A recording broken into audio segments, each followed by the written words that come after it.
Mga kaibigan, gusto ko lang magsalita patungkol ba sa pagkaroon ba ng interes, pagkaroon ng kasiyahan sa paglilingkod sa Panginoon.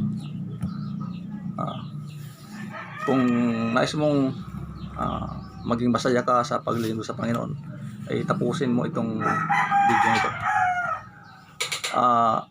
Kasi dalawa lang po. Pag hindi ka masaya sa paglilingkod sa Panginoon, siyempre malungkot ka niyan. Ibig sabihin na kahit pa ikay tatawa, hindi po yung totoo. Hindi ka lingkod sa Panginoon tapos sasabihin mo masaya ka. Hindi nasa Panginoon yung kasayahan.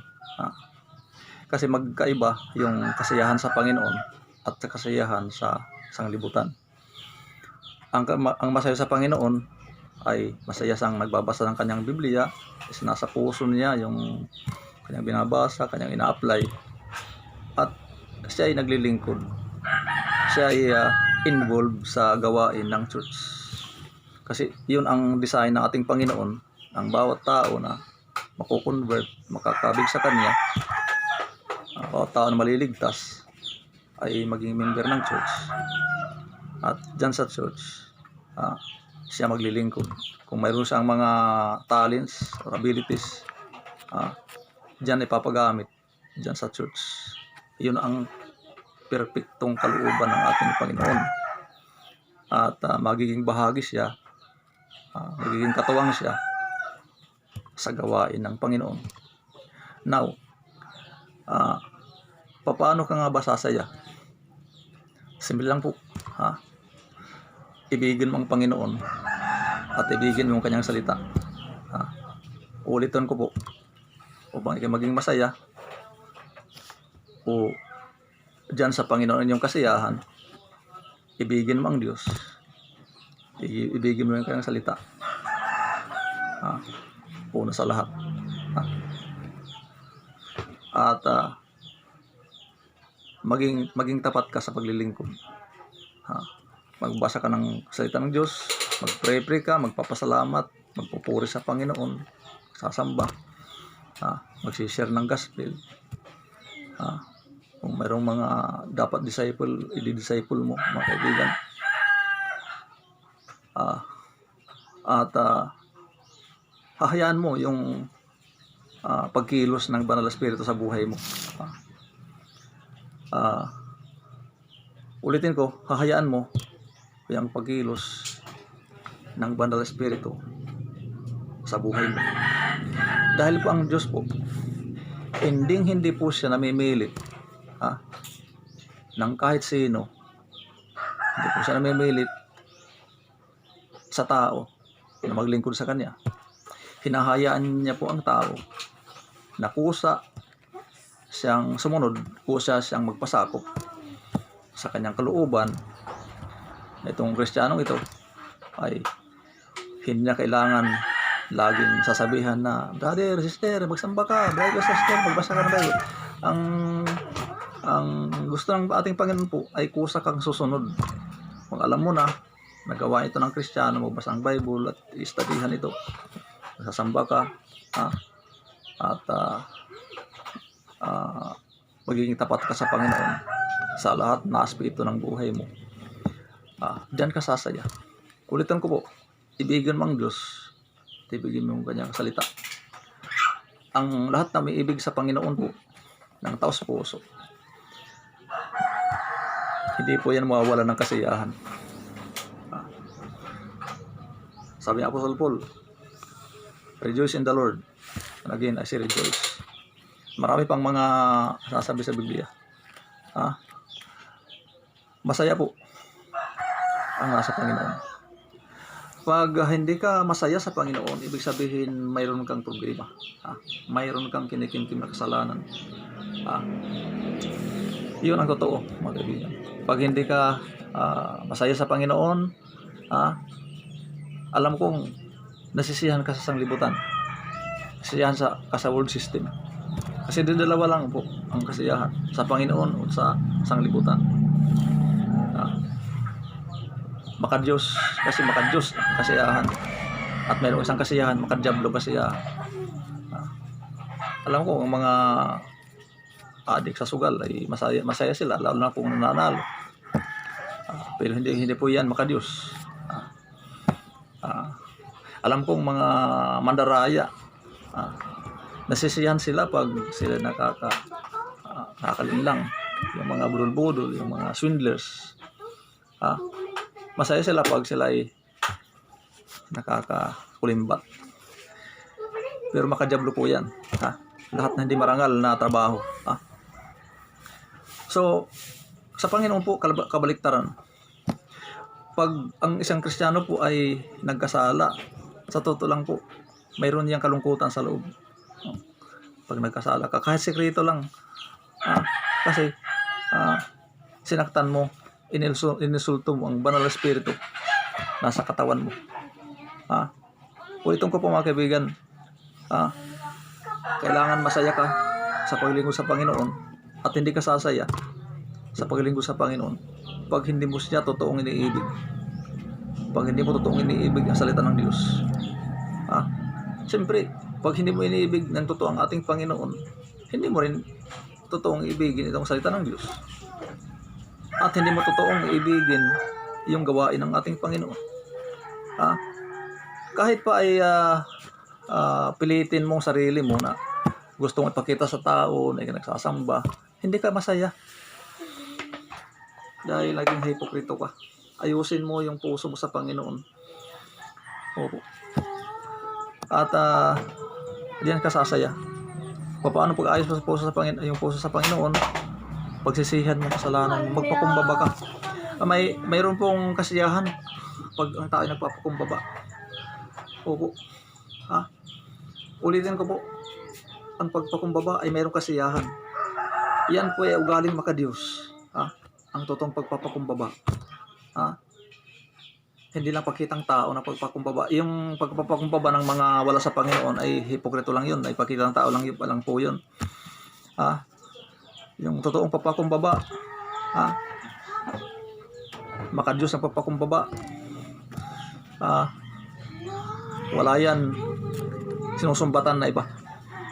Mayroong mga tao nagpapakumbaba pero mayroon silang kinusumbatan na iba.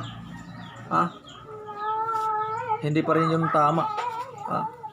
Kaya nga madiditik natin sa church para sa mga pastor, sa mga Christian members ng church na makakarinig po nito. Madiditik mo yung tao, halimbawa nagkasala siya at pinayuhan mo at sinabihin mo, brother, sister, pagsisihan mo kasalanan mo. At yun, nagpadinig sa iyo na siya nagsisi, siya umiyak pa. Tapos madiditik mo yan kaibigan, kung totoo siyang pagkumbaba, wala siyang sisisihin na kahit sino. Pero kung mayroon kang madinig, si brother, ganyan, ganito, dahil sa kanya, ay wala pa po yan totoong pagsisisi ng kasalanan. Hindi pa po yan na ibalik ang kanyang fellowship sa Panginoon. Hindi siya totoong nagpapakumbaba. Hindi siya totoong umiibig sa Panginoon. Kasi ang totoong umiibig sa Panginoon ay ayaw niyang insultuhin ang Diyos. Gusto niyang sundin ang kalooban ng Panginoon. Maging masakit man sa kanya, basta kalooban ng Diyos, susundin niya. Maging mahirap man sa kanya, basta kalooban ng Diyos, susundin niya. Dahil nandyan ang totoong kasiyahan. Nandyan ang totoong kasiyahan po mga kaibigan. Pag sumusunod ka sa Panginoon, kasi utos ng Panginoon kasi ang sabi niya, ibigin mo ang Diyos, yung buong kaluluwa, buong strength. Ibig sabihin, ibigin siya una sa lahat.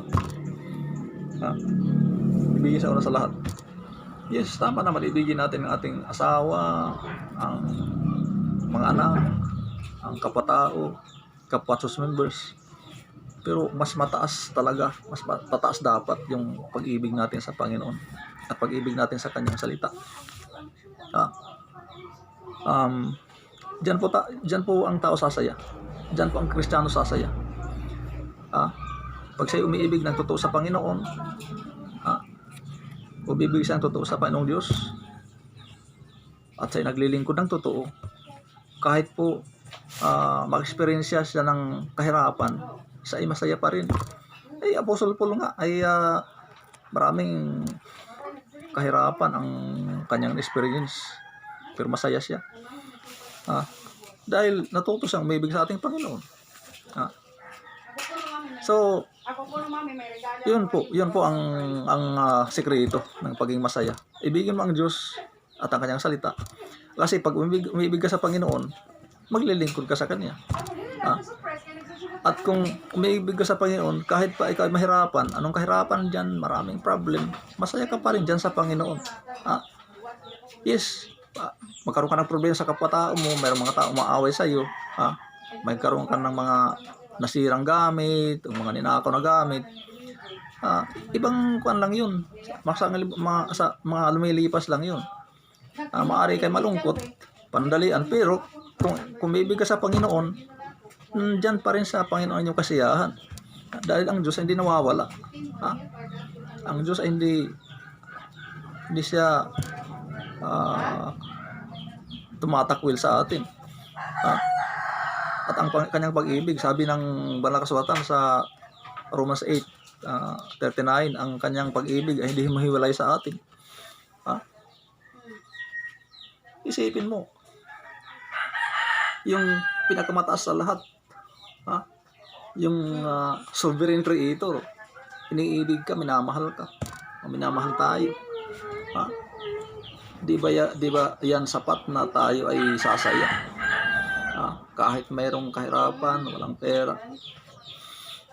Dahil po, pag alam ng tao na siya ay Kristiyano, totoong Kristiyano at minamahal siya ng Diyos, naibig siya ng Diyos, masaya siya. Na babasa ko yung mga experiences ni Apostle Paul, experiences ng ibang mga mananampalataya diyan sa Biblia. Mas malubha pa, mas higit pa ang kanilang kahirapan, mga kaibigan. Si Apostle Paul, maraming beses ay binilanggo. Maraming beses siya sinaktan. Pero siya ay masaya. Dahil umiibig siya sa Panginoon. At itong sekreto, ang tanaw niya sa Panginoon at ang tanaw niya ay pagpawalang hanggan. Kung bakit po ang tao ay malungkot, minsan nag-iiskandalo, kung ang kanyang tanaw sa buhay ay napakalapit lang. Ang tanaw sa buhay, tanaw ng mga totoong Kristiyano, naglilingkod sa Panginoon ng mga Kristiyano, ay pagpawalang hanggan. Kaya nga po, kahit man po ang bahay masunog o ninakawan ka ng mga ari-arian, mga mahaling ari-arian, hindi hantong diyan yung kasiyahan mo. Hindi yan masyadong problema. Example si Job, ninakawan siya ng kanyang mga hayop, ng mga mahalin hayop, tapos namatay ang kanyang mga anak. Hindi niya inaaway ang Panginoon. Dahil ang tanaw niya sa buhay, sa Panginoon ang kanyang tanaw. At makalangit ang tanaw. Pag malakalangit talaga, magpawalang hanggan. Iisipin, itong mga bagay na ito, itong mga material na ito, lumilipas ito. At minsan, o kadalasan, nauna pa nga tayo sa mga material. Nauna pa ang iyong tao. So, kung bakit masaya, ang nasa Panginoon po ay dahil alam niya, minamahal, iniibig siya ng Diyos. At lalo na kung siya ay umiibig din sa Diyos at umiibig sa kanyang salita. At siya ay naglilingkod sa Panginoon. Pag ang tao ay umiibig sa Panginoon ng totoo at umiibig sa kanyang salita, siya po ay naglilingkod sa Panginoon. Na kahit man mayroong mga kahirapan, hindi maiwasan talaga. Hindi ka maglingkod sa Panginoon, maglingkod ka sa Panginoon, meron pa rin mga problema. Pero ang nakakabuti, pag naglingkod ka sa Panginoon, mayroon ka mga problema, tinatawag lang yun na good problem. Kasi dalawa klaseng problem, may tinatawag good problem, may tinatawag na bad problem. So ulitin ko po, masaya po. ang maligo sa Panginoon, may umiibig sa Kanya, at umiibig sa Kanyang salita. Yan po ang sikreto. Ibigin mo ang Panginoon, ibigin mo ang Kanyang salita. At maging sa Diyos ang tanaw mo. Sabi ng banal na kasulatan, looking unto Jesus, the author and finisher of our faith. Dapat doon ang kanyang ating spiritual na mata nakatingin sa Diyos. Kasi kung hindi ka nakatingin sa Diyos, ano yung spiritual na mata, hindi ka tingin sa Panginoon, nandyan ka sa mga material na bagay, nandyan ka sa mga problema nakatingin. Nandyan ka sa mga bagay na mga lumilipas nakatingin. Hindi ka totoong sasaya, hindi ka totoong masaya. Kahit pa ngiting-ngiti dyan, tawa-tawa ka dyan, anong ginagawa mo, pag hindi ka naliligo sa Panginoon, hindi ka totoong masaya. Yun ang katotohanan. Kahit ka pa ay magkaroon ng traktak na pera, hindi ka pa totoong masaya. Final ang salita ng Diyos na nasa Kanya lang ang satisfaction.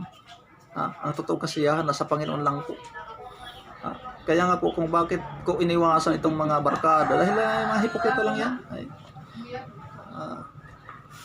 Magkadala yung usap-usap nila sa iyo kung mayroon kang iaambag doon sa inuman, nandyan ka, nakataya ka dyan sa inuman, mga panggastos dyan sa barkada. Walang kabuluhan yan, walang patutunguhan yan.